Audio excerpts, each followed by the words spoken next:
ప్రైజ్లాడండి. ఈరోజు లేఖన స్వరము రక్షణ గూర్చిన హెచ్చరిక. ఇర్మియా గ్రంథము 8వ అధ్యాయము 20వ వచనం చదువుకుందామండి. కోతకాలము గతించి ఉన్నది, గ్రీష్మకాలము జరిగిపోయిను, మనము రక్షణ నొందకే ఉన్నాము అని చెప్పుదురు. గమనిద్దామండి వచనాన్ని. కాలములు గతించిపోతున్నాయి, కానీ మానవులు రక్షణకు దూరంగా ఉన్నారు. ఇంకా మేము రక్షించబడలేదు అని చెప్పుచున్న ప్రజల వైపు చూసి ఆవేదనతో ఆ దేవుడు అంటున్న మాటలండి. మరి దేవుడు మానవుని రక్షణ కొరకు అన్ని ఏర్పాట్లు చేసి ముగించారు.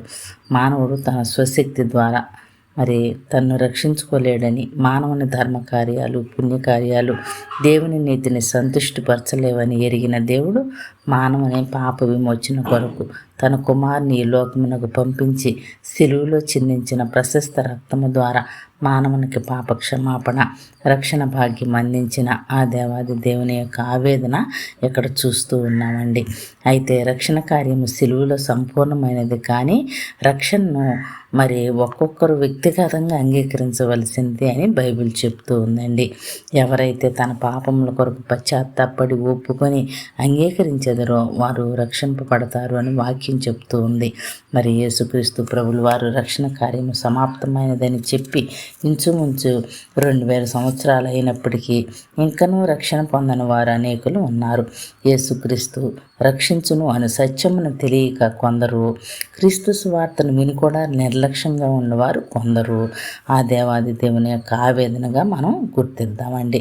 నీ బాల్య దినములందే నీ సృష్టికర్తను జ్ఞాపకము చేసుకొనుము అని దేవుడు సెలవిస్తూ ఉండగా ఆటపాటలతో బాల్యమును గడిపివేసి యవనములో ప్రవేశించే వారంగా ఉంటున్నాము.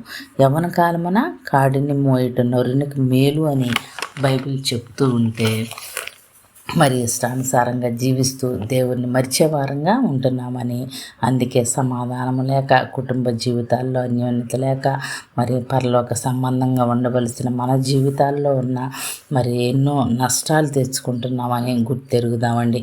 క్రీస్తు లేని కుటుంబాల్లో చిన్న వయసు నుండే మూర్ఖంగా ప్రవర్తించే బిడ్డలుగా కొందరు మారిపోతున్నారు. సమాజంలో మనం చూస్తూ ఉంటాము. అందుకే దేవుడు ఇది కడవరి కాలపు హెచ్చరికగా రక్షణ గూర్చి మనల్ని హెచ్చరిస్తూ ఉన్నారు. ఇప్పటికైనా మన జీవితాలను ప్రభు కొరకు మరియు మన ఆత్మలను చక్కని ప్రదేశంలో పంపుడు కొరకు సిద్ధపడవలసిన వారమై ఉన్నామండి. ఈ మాటలను నిర్లక్ష్యం చేస్తే సామెతల గ్రంథం 5వ అధ్యాయంలో ఉంటుంది, మన శరీరములు క్షీణించినప్పుడు అయ్యో ఉపదేశము నేను ఎట్లు త్రోసివేసి తిని, నా హృదయం గద్దింపునెట్లు తృణీకరించను, మరి నా బోధకుల మాట నేను వినకపోతిని అని చెప్పుకొనొచ్చు మూలుగుచూ ఉందువు అని వ్రాయబడిన వాక్యాన్ని మనం ఒకసారి జ్ఞాపకం చేసుకుందామండి. ఆ దేవుని సహనాన్ని, దీర్ఘశాంతంను తృణీకరించకుండా, హృదయ కాఠిన్యమును తీసివేసుకుని, ఆయన కృపను నిర్లక్ష్య పెట్టకుండా నేడే ప్రతి పాపమును ఒప్పుకొని మారు మనసు పొంది రక్షింపబడదామండి. ఆ దేవుని కృప మన అందరికీ తోడై ఉండును గాక. ఆమేన్.